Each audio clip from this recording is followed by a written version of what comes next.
Hallelujah, praise the Lord. இங்க வழுவதூரிலே நம்முடைய Jehovah நிசிலா Associates மூலமாக பட்டாவை பத்திரப்பதிவு செய்யக்கூடிய ஒரு லாயர் டியூட்டி, தொடர்ந்து யெகோவா பேங்கிங் லோன்ஸ் வழங்கக்கூடிய 870வது ஆண்டவராகிய இயேசு கிறிஸ்துவனுடைய தேவச்செய்தி. யாத்திராகம புஸ்தகம் 15வது அதிகாரம் 11வது வசனம். கர்த்தாவே, தேவர்களில் உமக்கு ஒப்பானவர் யார்? Who is the great in the Lord? கர்த்தாவே, பரிசுத்தத்தில் மகத்துவம் உள்ள தெய்வம் யார்?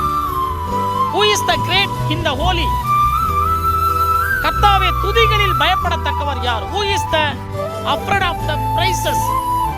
உமக்கு நிகராக அற்புதங்களை செய்கிற தெய்வம் யார்?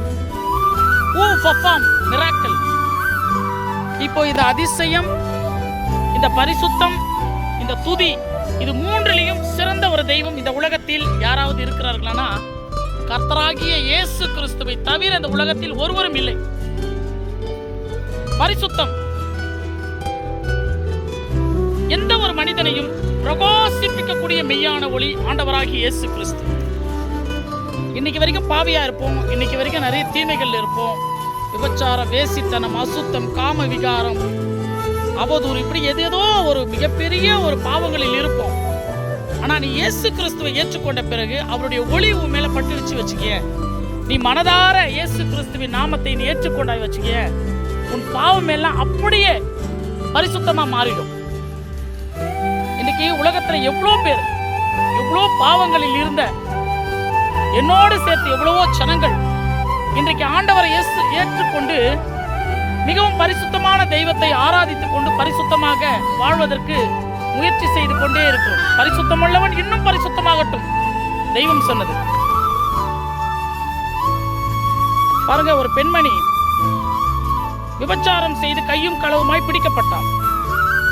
எல்லா ஜனங்களும் மோசேயின் நியாயப்பிரமாணத்தின்படி கல்லெறிந்து சாகடிக்கணும். அந்த காலத்தில் தெய்வம் கொடுத்த அந்த தண்டனை அதுதான். இப்ப இயேசு கிறிஸ்து அந்த பெண்மணியை பார்த்து அரவணைத்துக் கொண்டார். ஜனங்க எல்லாம் கல்லை வச்சு நிக்கிறாங்க.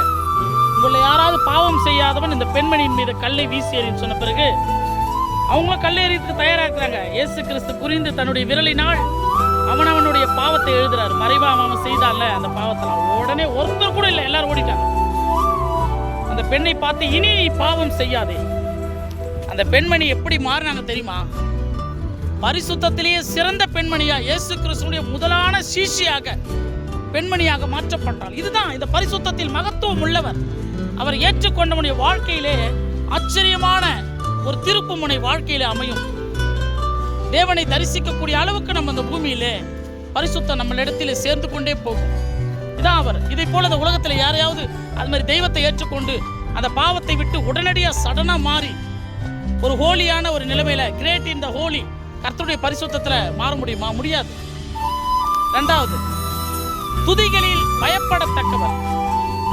துதிக்கும் பொழுதே எரிகோ கோட்டை உடைந்து போனது என்று பார்க்கிறோம்.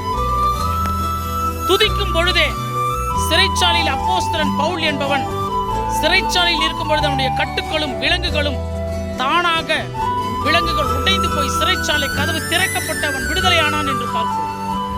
இதெல்லாம் துதிக்கும் பொழுது நடக்குமா? துதிக்கும் பொழுது யோர்தான் நதி பின்னிட்டு போகும். அப்போ தேவனாகிய கர்த்தரை துதித்துக் கொண்டே இருக்கும் பொழுது இப்படி எல்லா கட்டுக்களும், நம்மை நெருங்குகிற எல்லா பாவ கட்டுக்களும், தீவிர கட்டுக்களும், கொல்லாமைகளும், அசுத்தங்களும், இந்த உலகத்தினுடைய சாத்தானுடைய தந்திர மந்திர எல்லாமே உடைந்து போகும், வழிகள் கொடுக்கும். அப்படிப்பட்ட ஒரு துதிகளில் பயப்படத்தக்கவர் நம் ஆண்டவராகிய இயேசு கிறிஸ்து. மூன்றாவது வசனம் சொல்லுகிறது, கர்த்தாவே, அதிசயங்களை செய்கிற உமக்கு ஈடான தெய்வம் யாராவது உண்டா?